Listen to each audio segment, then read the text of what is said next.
दोस्तों आज मैं बात करूंगा कंप्रेशन न्यूरोपैथी के बारे में टॉप 5 मिथ्स। मिथ नंबर 1 है compression neuropathy can only occur in diabetics और एल्डरली। देखिए, फोकल न्यूरोपैथीज किसी भी एज में, किसी भी जेंडर में, किसी भी कंडीशन में हो सकती हैं। कई बार उसमें एनाटॉमी का बड़ा रोल होता है, लेकिन ये भी कहना गलत नहीं होगा कि डायबिटिक्स और एल्डरली में चांसेस ज़्यादा होते हैं, लेकिन ये स्टेटमेंट पूरी तरह ठीक नहीं है।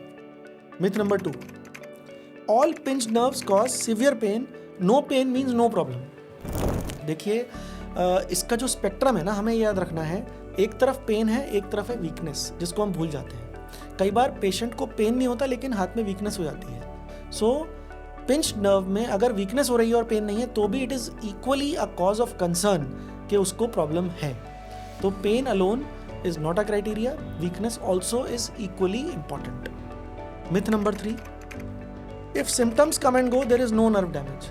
देखिए, अगर ऐसा नहीं है, सिम्टम्स कम एंड गो का मतलब होता है कई बार सिम्टम्स चले जाते हैं, लेकिन उसका मतलब ये नहीं है कि नर्व के ऊपर का कंप्रेशन या नर्व के ऊपर का जो कॉजेटिव फैक्टर है वो चला गया है। कई बार नर्व की टेम्प्रेरी रिलीफ इस वजह से हो जाती है कि उसकी आप कई बार मेडिकेशंस ले लेते हैं, कई बार पोजिशनल से उसको टेम्प्रेरी रिलीफ होती है। आपने कुछ पोजीशन ऐसी रख लिया, स्प्लिंटेज कर ली, तो उससे टेम्प्रेरी रिलीफ होती है। लेकिन अगर आप अपनी इन्वेस्टिगेशन करें, अगर हम अपनी किसी को परसिस्टेंट पेन है उसमें MRI, EMG, NCV करा के देखें, तो उससे हमें एग्जैक्टली पता चल सकता है कि उनके कंप्रेशन में रिलीफ हुई है कि नहीं।